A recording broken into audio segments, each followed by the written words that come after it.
കൃഷ്ണ. എല്ലാവർക്കും മാധവത്തിലേക്ക് സ്വാഗതം. ശ്രീമദ് മഹാഭാഗവതത്തിലെ കഥകളാണ് നമ്മൾ കഴിഞ്ഞ കുറച്ച് ദിവസങ്ങളായി പറഞ്ഞുകൊണ്ടിരിക്കുന്നത്. 3-ാമത്തെ സ്കന്ധമാണ് ഇപ്പോൾ നമ്മൾ പറഞ്ഞുകൊണ്ടിരിക്കുന്നത്. ഹിരണ്യാക്ഷൻ്റെ മരണമാണ്, അതായത് വരാഹ അവതാരം, ഭഗവാന്റെ വരാഹരൂപത്തിലുള്ള ആ അവതാര കഥയാണ് കഴിഞ്ഞ ദിവസം നമ്മൾ പറഞ്ഞത്. ഈ കഥ വിതുരർക്ക് മൈത്രേയ മഹർഷിയാണ് പറഞ്ഞു കൊടുക്കുന്നത്.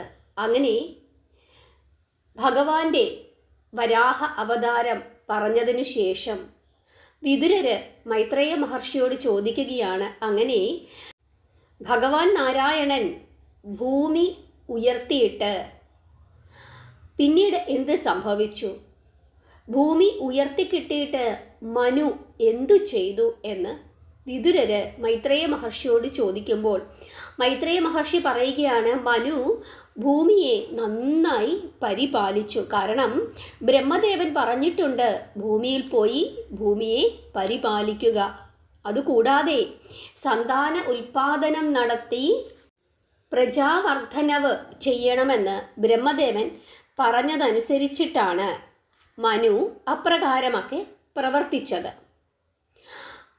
മനുവിൻ്റെ മകൾ ദേവഹൂതിയെ ആർക്ക് കൊടുത്തു?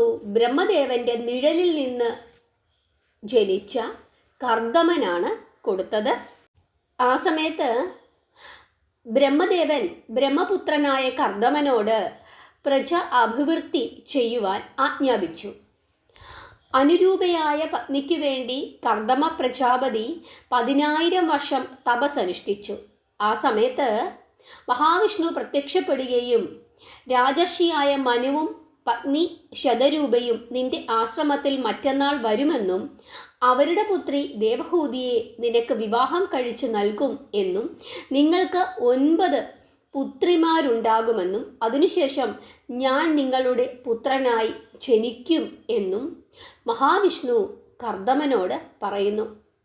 അങ്ങനെ ഒരു നാൾ തങ്കത്തേരിൽ മനു തൻ്റെ പത്നിയോടും പുത്രിയോടും കൂടി കർദമൻ്റെ ആശ്രമത്തിൽ എത്തിച്ചേരുന്നു.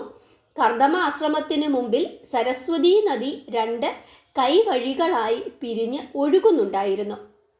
പഴങ്ങൾ തൂങ്ങുന്ന വൃക്ഷങ്ങളും പൂങ്കുലകളാടുന്ന വല്ലികളും കൊണ്ട് ആശ്രമ പരിസരം അതിമനോഹരമായിരുന്നു. എപ്പോഴും പക്ഷികളുടെ ശബ്ദമായിരുന്നു ആ ആശ്രമ പരിസരത്ത് മുഴങ്ങിക്കൊണ്ടിരുന്നത്. ശാന്തമായ ആശ്രമത്തിൽ മൃഗങ്ങൾ വളരെ ശാന്തരായി അവിടെ ഇവിടെയൊക്കെ നടന്നുകൊണ്ടിരുന്നു. അത്ര ശാന്തമായ മനോഹരമായ ഒരു ആശ്രമ പ്രദേശമായിരുന്നു കർദമൻ്റേത്. അതുകൂടാതെ ആ ആശ്രമത്തിൻ്റെ പരിസരത്ത് ഒരു പുണ്യമായ ഒരു ജലാശയമുണ്ടായിരുന്നു, ഒരു പൊയ്കയുണ്ടായിരുന്നു. ആ പൊയ്ക കർദമൻ്റെ ഭക്തി കണ്ട് മഹാവിഷ്ണു ഒഴുക്കിയ ആനന്ദാശ്രുക്കൾ വീണുണ്ടായ പൊയ്കയാണ് എന്നാണ് സങ്കല്പം. അങ്ങനെ എല്ലാം കണ്ട് സന്തുഷ്ടരായ മനുവും അദ്ദേഹത്തിൻ്റെ പത്നിയും പുത്രിയും ആശ്രമത്തിലേക്ക് ചെല്ലുന്നു. കാഴ്ചദ്രവ്യങ്ങൾ മുനിയുടെ കാൽക്കൽ സമർപ്പിച്ച് അവർ കൈകൂപ്പി നിൽക്കുന്നു. കർദമൻ യഥോചിതം രാജകീയമായ രീതിയിൽ ആ അതിഥികളെ സ്വീകരിച്ചു. കുശല പ്രശ്നങ്ങൾക്കു ശേഷം ഭഗവാന്റെ അരുളപ്പാട് ഓർത്തുകൊണ്ട് വരവിൻ്റെ ഉദ്ദേശം എന്ത് എന്ന് കർദമൻ ചോദിച്ചു. അല്പം പരുങ്ങലോടെ മനു പറയുകയാണ്, ഞങ്ങളുടെ ഈ മകൾക്കു വേണ്ടി ഒരു വരനെ തേടിക്കൊണ്ടിരിക്കുകയാണ് ഞങ്ങൾ. അങ്ങയെപ്പറ്റി നാരദ മുനിയിൽ നിന്നും കേട്ട ഇവൾ അങ്ങയെ മനസ്സാ വരിച്ചിരിക്കുന്നു. അങ്ങും ഒരു വധുവിനെ തേടിക്കൊണ്ടിരിക്കുകയാണ് എന്ന് കേട്ടു. ഞാനിവളെ അങ്ങേക്ക് വിവാഹം ചെയ്തു നൽകുവാൻ ആഗ്രഹിക്കുന്നു. അങ്ങ് സ്വീകരിക്കണമെന്ന് മനു കർദമനോട് പറയുന്നു. അപ്പോൾ കർദമ മഹർഷി ഒരു പുഞ്ചിരിയോടുകൂടി പറയുകയാണ്, അങ്ങയുടെ മകൾ വളരെ സുന്ദരിയാണ്, സുശീലയുമാണ്. ഈ മകളെ ആരും വേണ്ട എന്ന് വയ്ക്കുകയില്ല. പക്ഷേ എനിക്കൊരു വ്യവസ്ഥയുണ്ട്. സന്താനങ്ങൾ ഉണ്ടായിക്കഴിഞ്ഞാൽ ഞാൻ സന്യാസം സ്വീകരിക്കും. അതിൽ ആരും യാതൊരു തടസ്സവും പറയരുത്. ഇതാണ് എൻ്റെ വ്യവസ്ഥ. ഇത് അംഗീകരിക്കുമെങ്കിൽ ഞാൻ അങ്ങയുടെ പുത്രിയെ വിവാഹം കഴിക്കാം എന്ന് കർദമൻ പറയുകയും ആ വ്യവസ്ഥ രാജകുമാരിയും, അതായത് മനുവിൻ്റെ പുത്രിയും, അതുകൂടാതെ മനുവും ഭാര്യയുമൊക്കെ തന്നെ സ്വീകരിക്കുകയും അതനുസരിച്ചിട്ട് വിവാഹം യഥാവിധി നടക്കുകയും ചെയ്തു. അങ്ങനെ വിവാഹമൊക്കെ നടന്നു. വരനെയും വധുവിനെയും മനുവും പത്നിയും അനുഗ്രഹിച്ചു. അതിനുശേഷം അവർ രണ്ടുപേരും തിരിച്ച് കൊട്ടാരത്തിലേക്ക് പോയി. അങ്ങനെ രാജകീയമായ ജീവിതം മറന്ന് ദേവഹൂതി തികച്ചും ഒരു മുനിപത്നിയായി തീർന്നു. ദേവഹൂതി വളരെ ശ്രദ്ധയോടുകൂടിയും ഭക്തിയോടുകൂടിയും തൻ്റെ പതിയായ കർദമ മഹർഷിയെ ശുശ്രൂഷിച്ച് പ്രസാദിപ്പിച്ചു. അങ്ങനെ വളരെ സന്തോഷത്തോടു കൂടി അവരങ്ങനെ താമസിക്കുകയാണ്. പക്ഷേ വളരെ കാലമായിട്ടും അവർക്ക് സന്താനം ഉണ്ടായില്ല. സന്താനങ്ങൾക്ക് വേണ്ടിയുള്ള തൻ്റെ ആഗ്രഹം ദേവഹൂതി ഭർത്താവിനെ അറിയിച്ചു. കർദമൻ സ്വയോഗമായാശക്തി കൊണ്ട് അതിവിശിഷ്ടമായ ഒരു വിമാനം അവിടേക്ക് വരുത്തുന്നു. ദേവഹൂതിയോട് കർദമൻ പറയുകയാണ്, ആശ്രമ പരിസരത്തുള്ള ആ ബിന്ദു സരസിൽ ഇറങ്ങി നിൽക്കുവാൻ കർദമൻ അവളോട് പറയുന്നു. അങ്ങനെ പൊയ്കയിൽ ഇറങ്ങി നിന്ന ദേവഹൂതി സുഗന്ധം പരത്തുന്ന 1000 കന്യകമാരെയും ഒരു മണിമന്ദിരവും ആ തടാകത്തിൻ്റെ ഉള്ളിൽ കാണുകയാണ്. ആ യുവതികൾ അവളെ കൂട്ടിക്കൊണ്ടുപോയി സുഗന്ധ തൈലം പുരട്ടി കുളിപ്പിച്ച് പട്ടുവസ്ത്രങ്ങളും വിശിഷ്ടമായ ആഭരണങ്ങളും അണിയിച്ചു. അവൾ രാജകൊട്ടാരത്തിൽ വസിച്ച കാലത്തേക്കാളും ആ നിമിഷം വളരെയധികം സുന്ദരിയും വശ്യയുമായി തീർന്നു. വിശിഷ്ടമായ ആഹാരങ്ങൾ കഴിപ്പിച്ച് ആ സുന്ദരികൾ അവളെ ഭർത്താവിൻ്റെ സന്നിധിയിലേക്ക് എത്തിച്ചു. കാമദേവന്റെ അംഗലാവണ്യം കൈവരിച്ച് കർദമനും ആ സമയം ഒരുങ്ങിക്കഴിഞ്ഞിരുന്നു. ദേവഹൂതിയെ ആ വിമാനത്തിലേറ്റി കർദമൻ മഹാമേരു തടങ്ങളിൽ അങ്ങനെ ചുറ്റിയടിച്ചു. സ്വർഗത്തിലെ ഉദ്യാനങ്ങളിലും മാനസ സരസിലും പോയി അവർ രമിച്ചു വസിച്ചു. ഭൂഗോളം മുഴുവനും ചുറ്റി സഞ്ചരിച്ചു. അങ്ങനെ 100 വർഷം കടന്നുപോയത് അവര് അറിഞ്ഞില്ല. അതിനുശേഷം അവര് ആശ്രമത്തിൽ തിരിച്ചെത്തി.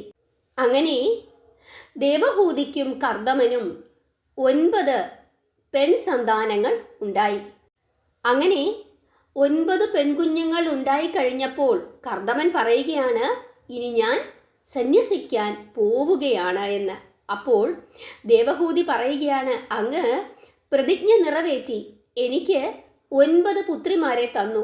എങ്കിലും ഈ 9 പെൺകുഞ്ഞുങ്ങളെ വിവാഹം കഴിപ്പിച്ചയക്കണ്ടേ?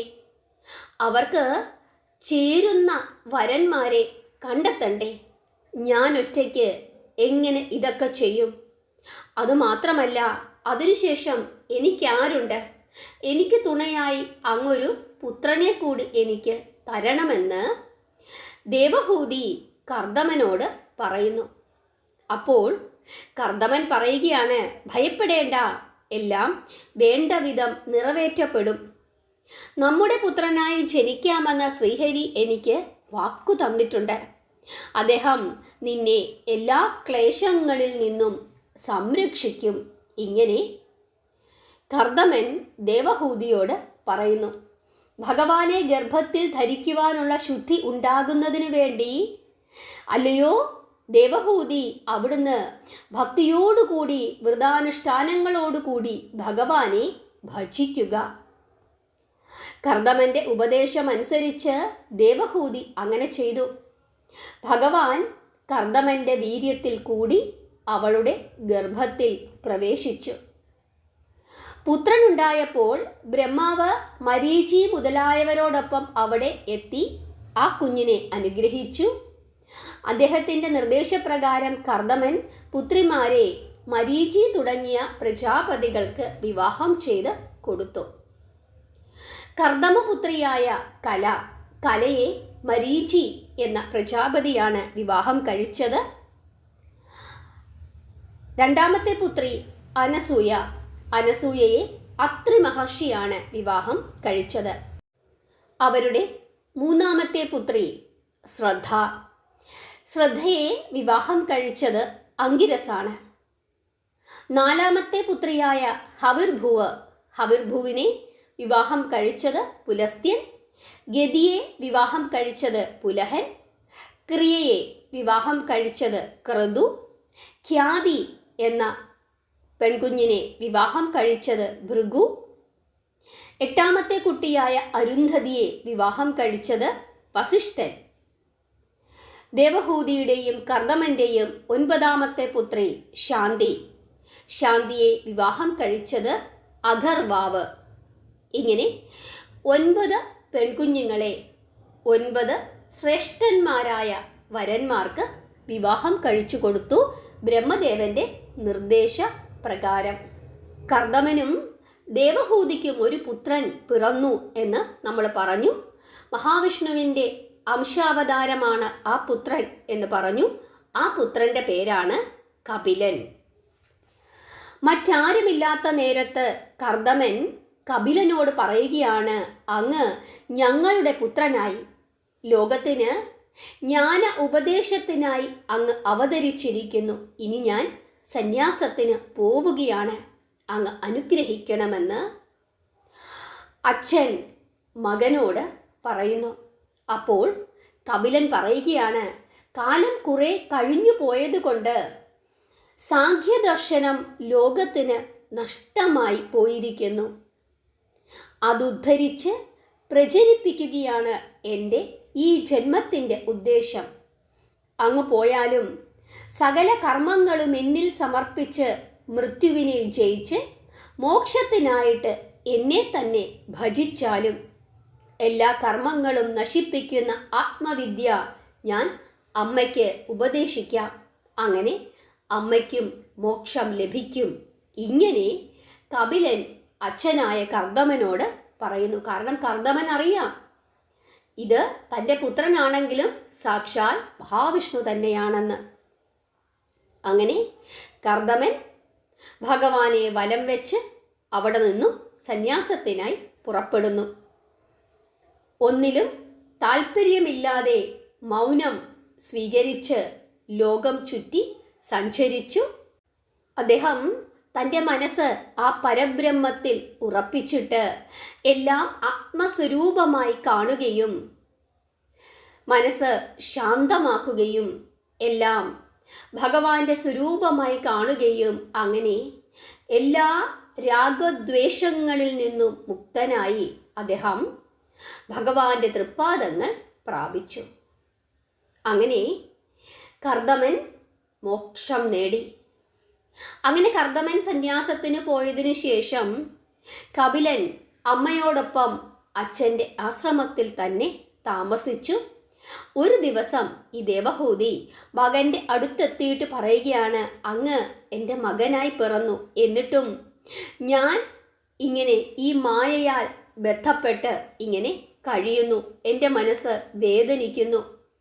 എൻ്റെ ഈ ദുഃഖം അങ്ങ് തീർത്ത് തരണം. എനിക്ക് ആരുമില്ലാത്തതുപോലെ തോന്നുന്നു. എൻ്റെ ഭർത്താവ് പോയി, ഇപ്പോൾ ഞാൻ ഏകയായിരിക്കുന്നു എന്നുള്ള രീതിയിലൊക്കെ അമ്മ മകനോട് പറയുന്നു.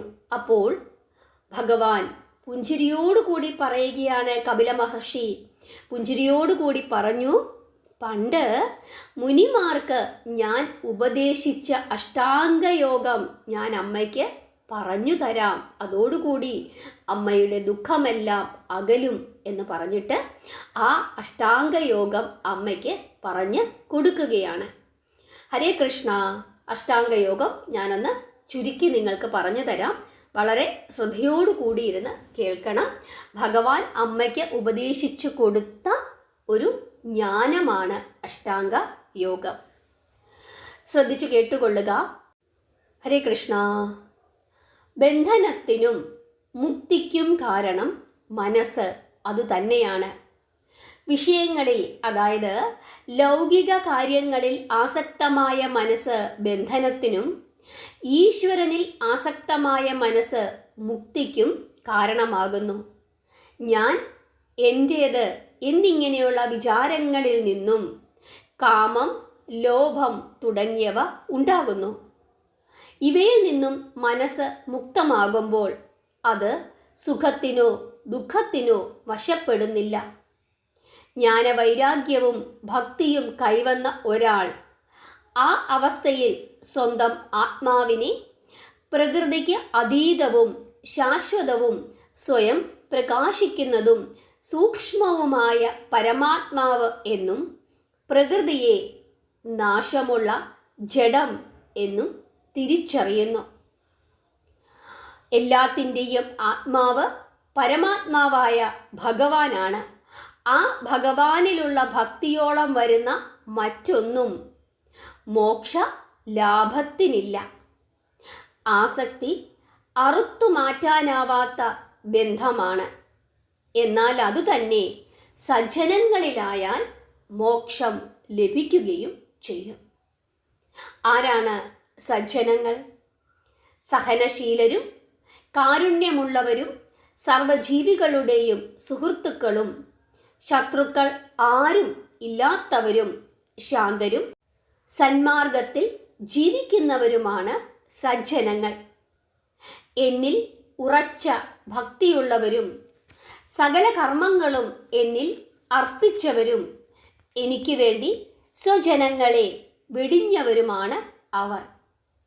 അവർ എൻ്റെ പരിശുദ്ധങ്ങളായ കഥകൾ കേൾക്കുകയും കീർത്തിക്കുകയും ചെയ്യുന്നു.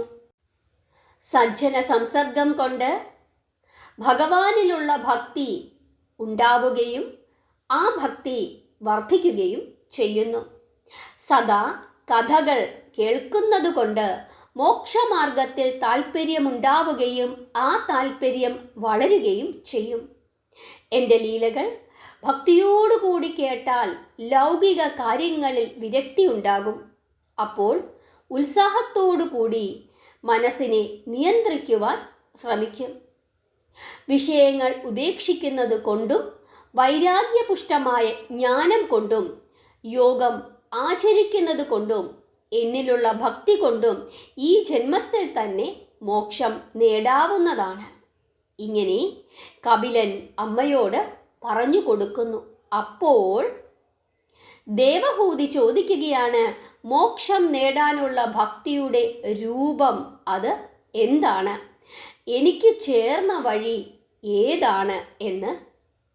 അമ്മ മകനോട് ചോദിക്കുമ്പോൾ കപില മഹർഷി പറയുകയാണ്, അമ്മയ്ക്ക് ആത്മജ്ഞാനമാർഗം ഞാൻ പറഞ്ഞു തരാം. അതറിഞ്ഞാൽ ശരീരമാണ് ഞാൻ എന്ന തെറ്റായ വിചാരം അമ്മയ്ക്ക് നശിക്കും. അപ്പോൾ ഞാൻ ആരാണ് എന്നുള്ള ആ ശരിയായ അറിവ് അവിടുത്തേക്ക് ഉണ്ടാകും. അതോടുകൂടി മോക്ഷവും ലഭിക്കും. ഇങ്ങനെ പറഞ്ഞിട്ട് കപില മഹർഷി സാഖ്യദർശനം അമ്മയ്ക്ക് ഉപദേശിച്ച് കൊടുക്കുന്നു. മഹാഭാഗവതത്തിൽ സാഖ്യദർശനം വളരെ വിശദമായി തന്നെ പറഞ്ഞിട്ടുണ്ട്. സാഖ്യദർശനത്തിൽ ആത്മാവിനെ പറ്റിയും ശരീരത്തെ പറ്റിയും പറയുന്നുണ്ട്. അതുകൂടാതെ മോക്ഷത്തെപ്പറ്റി പറയുന്നുണ്ട്, താമസ ഭക്തിയെ പറ്റി പറയുന്നുണ്ട്. അതായത് ഭക്തി 4 വിധമുണ്ട് എന്നാണ് പറഞ്ഞിരിക്കുന്നത്. അതായത് അതിലൊന്നാണ് താമസഭക്തി. താമസഭക്തി എന്ന് വെച്ച് കഴിഞ്ഞാൽ അന്യരെ ദ്രോഹിക്കുവാൻ വേണ്ടിയോ മറ്റുള്ളവരെ ബോധ്യപ്പെടുത്തുവാൻ വേണ്ടിയോ തൻ്റെ പ്രതാപം കാണിക്കുവാൻ വേണ്ടിയോ മത്സര ബുദ്ധിയോടുകൂടിയോ ക്രോധത്തിന് അടിമപ്പെട്ടുകൊണ്ടോ എന്നെ ഭജിക്കുന്നത് അത് താമസഭക്തിയാണ്. അത് ഒഴിവാക്കണം എന്ന് ഭഗവാൻ പറയുന്നു. അതുപോലെ രാജസഭക്തിയെപ്പറ്റി പറയുന്നുണ്ട്. ആഗ്രഹം സാധിക്കുവാൻ വേണ്ടിയുള്ള ഭക്തി അത് രാജസഭക്തിയാണ്, അതത്ര നല്ലതല്ല എന്ന് പറയുന്നു. പിന്നെ പറയുന്നു സാത്വിക ഭക്തി സ്വധർമ്മ അനുഷ്ഠാനത്തിൻ്റെ ഭാഗമായോ ഈശ്വര ഭജനം കർത്തവ്യമായിട്ടോ ശാസ്ത്രം പറഞ്ഞതനുസരിച്ചിട്ടോ ഉള്ള ഭക്തിയാണ് സാത്വിക ഭക്തി. ഇതും ഉത്തമമല്ല എന്ന് പറയുന്നു. മറ്റൊരു ഭക്തിയെപ്പറ്റി പറയുന്നു നിർഗുണ ഭക്തി. എൻ്റെ ഗുണങ്ങൾ കേൾക്കുന്ന മാത്രയിൽ സമുദ്രത്തിലേക്ക് ഒഴുകിയെത്തുന്ന നദി പോലെ മനോഗതി നിരന്തരം എന്നിലേക്ക് ഒഴുകുന്നതാണ് നിർഗുണ ഭക്തിയുടെ ലക്ഷണം അതാണ് ഉത്തമ ഭക്തി. നിർഗുണ ഭക്തന് ഒന്നും വേണ്ട, അവന് മുക്തി പോലും വേണ്ട. അതായത് ഭഗവാനോടുള്ള ആ സ്നേഹം, ഗോപികമാർക്ക് ഭഗവാനോടുണ്ടായിരുന്ന സ്നേഹമാണ് നിർഗുണ ഭക്തി. ഫലേച്ഛ കൂടാതെ ശ്രദ്ധാപൂർവം തൻ്റെ കർമ്മം ചെയ്യുന്നതുകൊണ്ടും എൻ്റെ വിഗ്രഹങ്ങൾ കാണുന്നതുകൊണ്ടും അവയുടെ സ്പർശനം, പൂജ, സ്തുതി, വന്ദനം ഇവ കൊണ്ടും സർവജനങ്ങളിലും എന്നെ കാണുന്നതുകൊണ്ടും പൂജ്യന്മാരെ പൂജിക്കുന്നതുകൊണ്ടും ദീനരിൽ ദയ ഉണ്ടാകുന്നതുകൊണ്ടും തന്നോട് സമമായിരിക്കുന്ന ആളുകളോട് സൗഹൃദം കൂടുന്നതുകൊണ്ടും അതുപോലെ തന്നെ ശാസ്ത്രങ്ങൾ, ആധ്യാത്മിക ശാസ്ത്രങ്ങൾ കേൾക്കുക, നാമജപം ചെയ്യുക, സജ്ജന സംസർഗം ചെയ്യുക, അഹങ്കാരമില്ലാതിരിക്കുക എന്നിവ കൊണ്ട് മനസ്സ് പരിശുദ്ധമായിരിക്കുക, അത് നിർഗുണ ഭക്തിയുടെ ലക്ഷണങ്ങളാണ്. വായുവിൽ ലയിച്ച ഗന്ധം മൂക്കിലെത്തുന്നത് പോലെ അങ്ങനെയുള്ള ആളുകളുടെ മനസ്സ് എന്നിൽ എത്തിച്ചേരുന്നു. അങ്ങനെ വേണം ഭക്തി ഉണ്ടാകാൻ എന്നാണ് പറഞ്ഞിരിക്കുന്നത്. അതായത് ശരിക്കും പറഞ്ഞു കഴിഞ്ഞാൽ ഗോപികമാരുടെ ഭക്തി അവർക്ക് ഒരാവശ്യവുമില്ല. അവർക്ക് ഭഗവാനെ കണ്ടുകൊണ്ടിരുന്നാൽ മതി, ഭഗവാനെ തൊട്ടുകൊണ്ടിരുന്നാൽ മതി, ഭഗവാന്റെ അടുത്തിരുന്നാൽ മതി. വേറൊന്നും അവർക്ക് വേണ്ട. മോക്ഷവും വേണ്ട, മുക്തിയും വേണ്ട, ആഗ്രഹങ്ങളും വേണ്ട, വസ്ത്രവും വേണ്ട, ഒന്നും വേണ്ട. ഭഗവാനെ ഇങ്ങനെ കണ്ടുകൊണ്ടിരുന്നാൽ മതി. അവർക്ക് ഒന്നിലും ഒരു താല്പര്യവുമില്ല. എപ്പോഴും ഭഗവാനെ കണ്ടുകൊണ്ടിരിക്കണം, ഭഗവാനെ തൊട്ടുകൊണ്ടിരിക്കണം, ഭഗവാന്റെ അടുത്തിരിക്കണം. വേറെ ഒരാഗ്രഹവും അവർക്കില്ല. അങ്ങനെയുള്ള ഭക്തിയാണ്, അങ്ങനെയുള്ള ഭക്തരെയാണ് എനിക്കിഷ്ടമെന്നാണ് ഭഗവാൻ പറയുന്നത്. അതായത് നമ്മളങ്ങ് സ്നേഹിക്കുക, അങ്ങനെ ഭഗവാനെ സ്നേഹിക്കുക, അതാണ് ഭഗവാൻ എപ്പോഴും പറയുന്നത്. വിഗ്രഹാരാധനയുടെ പരിധിയെപ്പറ്റി ഭഗവാൻ പറയുന്നുണ്ട്. അതുപോലെ തന്നെ കാലത്തെപ്പറ്റി പറയുന്നുണ്ട്. അങ്ങനെ ധാരാളം കാര്യങ്ങൾ ഈ ശാസ്ത്രത്തിൽ പറയുന്നുണ്ട്. അതുപോലെ മായയിൽ മുഴുകുന്ന ആളുകളുടെ ആ അധപ്പതനം, അതിനെപ്പറ്റി പറയുന്നുണ്ട്. നരകത്തിലേക്ക് എങ്ങനെ ഒരു മനുഷ്യൻ എത്തിച്ചേരുന്നു എന്നുള്ള കാര്യം പറയുന്നുണ്ട്. ഗർഭവാസം, ഒരു ഗർഭസ്ഥ ശിശുവിൻ്റെ അവസ്ഥ, അതിൻ്റെ വളർച്ച, അതിനെപ്പറ്റി പറയുന്നുണ്ട്. ജനന മരണങ്ങളെ പറ്റിയും മരണാനന്തരം ജീവൻ എന്ത് സംഭവിക്കുന്നു എന്നുള്ള കാര്യത്തെപ്പറ്റിയൊക്കെ വളരെ വിശദമായിട്ട് തന്നെ മകൻ അമ്മയ്ക്ക് പറഞ്ഞു കൊടുക്കുന്നു. അതിനുശേഷം നാമജപത്തിൻ്റെ പ്രാധാന്യത്തെപ്പറ്റി പറഞ്ഞു കൊടുക്കുന്നു, കഥകൾ കേൾക്കുന്നതിൻ്റെ പ്രാധാന്യത്തെപ്പറ്റി പറഞ്ഞു കൊടുക്കുന്നു. എന്നും ഭഗവാന്റെ കഥകൾ കേൾക്കണം, അങ്ങനെ കേട്ടുകഴിഞ്ഞാൽ ഭഗവാനിലേക്ക് എത്തിച്ചേരുമെന്നുള്ള കാര്യമൊക്കെ തന്നെ പറഞ്ഞു കൊടുക്കുന്നു. അങ്ങനെ കപിലദേവന്റെ ഉപദേശം കേട്ട് ദേവഹൂതി ഭക്തി വിവശയായി ഭഗവാനെ സ്തുതിക്കുന്നു. എന്നിട്ട് പറയുകയാണ്, നിത്യവും ഭഗവാന്റെ കഥകൾ കേൾക്കുന്ന ഒരു ചണ്ടാളൻ, അവന് പോലും യാതൊരു ഭക്തിയുമില്ലാത്ത ബ്രാഹ്മണനേക്കാൾ അവൻ ശ്രേഷ്ഠനായിത്തീരുന്നുവെന്ന്. അതായത് പഴയ കാലത്ത്, വർണ്ണാശ്രമങ്ങൾ ഉണ്ടായിരുന്ന കാലത്ത് ഭഗവാനെ അടുത്ത് അറിയുന്നവരും ശരിയായ ജ്ഞാനമുള്ള ആളുകളെയും ബ്രാഹ്മണൻ എന്ന് പറഞ്ഞിരുന്നു. അതായത് ബ്രഹ്മജ്ഞാനമുള്ളവൻ, അവനാണ് ബ്രാഹ്മണൻ. അതായത് നമ്മളിപ്പോൾ പറയുന്ന ആ ബ്രാഹ്മണൻ, അങ്ങനെയുള്ള ആ ജാതി വ്യവസ്ഥിതി വെച്ചിട്ടുള്ള ബ്രാഹ്മണനല്ല. അവൻ ഏതൊരുവനാണോ ബ്രഹ്മജ്ഞാനം നേടിയവൻ, അവനാണ് ബ്രാഹ്മണൻ. ഇവിടെ ചണ്ടാളൻ എന്ന വാക്കുകൊണ്ട് ഉദ്ദേശിക്കുന്നത് ഭഗവാനെ അറിയാത്ത, കള്ളും കുടിച്ച് വേണ്ടാത്ത കാര്യങ്ങളുമൊക്കെ ചെയ്ത് ഭഗവാന്റെ ചിന്തയില്ലാതെ അധമ പ്രവൃത്തിയിൽ നടക്കുന്ന ആളിനെയാണ് ചണ്ടാളൻ എന്ന വാക്കുകൊണ്ട് ഉദ്ദേശിക്കുന്നത്.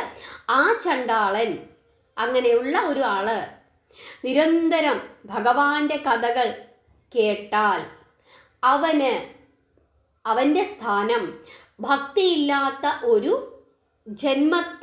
ജന്മം കൊണ്ട് ബ്രാഹ്മണനായ ഒരാളേക്കാൾ അവൻ്റെ സ്ഥാനം വളരെ വലുതായിരിക്കും എന്നാണ് പറഞ്ഞിരിക്കുന്നത്. അതായത് ഭക്തിക്കാണ് പ്രാധാന്യം, അല്ലാതെ ജാതി വ്യവസ്ഥിതിക്കല്ല എന്നുള്ള കാര്യമാണ് ഇവിടെ ഓർക്കേണ്ടത്. ഒരാൾ കർമ്മം കൊണ്ട് ബ്രാഹ്മണ കുലത്തിൽ ജനിച്ചു എന്നുള്ളത് കൊണ്ട് അവൻ ശ്രേഷ്ഠനാകുന്നില്ല. അതാണ് ഇവിടെ പറഞ്ഞു വെക്കുന്നത്. പ്രാധാന്യം കൂടുതൽ ഭക്തിക്കാണ്. ഇങ്ങനെ പറഞ്ഞുകൊണ്ട് സാക്ഷാൽ നാരായണമൂർത്തിയാണ് തൻ്റെ പുത്രനായി ജനിച്ചത് എന്നുള്ള പൂർണ്ണ ബോധ്യത്തോടു കൂടി ആ മകനെ അമ്മ നമസ്കരിക്കുന്നു. മകൻ അമ്മയെ ആശ്വസിപ്പിച്ചു, അമ്മയുടെ അനുഗ്രഹം വാങ്ങി. എന്നിട്ട് കപിലൻ വടക്കു കിഴക്കു ദിക്കു നോക്കി യാത്രയായി. അദ്ദേഹത്തിന് സ്വച്ഛമായി തപസ് ചെയ്യുവാൻ വരുണൻ ഒരു സ്ഥലം കൊടുക്കുന്നു. സാഖ്യാചാര്യന്മാരാൽ പൂജിക്കപ്പെട്ട് യോഗമനുഷ്ഠിച്ചുകൊണ്ട് അദ്ദേഹം ഇപ്പോഴും വാണരുളുന്നു എന്നാണ് വിശ്വാസം. അങ്ങനെ മകൻ യാത്രയായപ്പോൾ അമ്മയ്ക്ക് പുത്രനെ പിരിഞ്ഞ ആ വിരഹവേദന ഉണ്ടായി എങ്കിലും മകൻ ഉപദേശിച്ചു കൊടുത്ത ആ തത്വങ്ങളെല്ലാം ഓർക്കുകയും അങ്ങനെ സ്വയം നിയന്ത്രിക്കുകയും ചെയ്തു. യോഗമാർഗം സ്വീകരിച്ച് മനസ്സടക്കി സരസ്വതി നദീതീരത്തുള്ള കർദമാശ്രമത്തിലെ സ്വർഗതുല്യമായ ഭോഗങ്ങളെല്ലാം ഉപേക്ഷിച്ച് അങ്ങനെ ഭഗവാനിൽ മനസ്സർപ്പിച്ച് ആ ആശ്രമത്തിൽ കഴിച്ചുകൂട്ടി. കറുത്തിരുണ്ട് പനങ്കുല പോലെ സമൃദ്ധമായ മുടിയായിരുന്നു ദേവഹൂതിക്ക്. എല്ലാം തപസ്സു കാരണം ചെമ്പിച്ചു, ജട പിടിച്ചു. ശരീരം മെലിഞ്ഞു തുടങ്ങി. ക്രമേണ അവൾ അവളുടെ ശരീരം തന്നെ മറന്നുപോയി. അങ്ങനെ കുറച്ചു കഴിഞ്ഞപ്പോൾ ദേവഹൂതി ബ്രഹ്മപദം പ്രാപിച്ചു.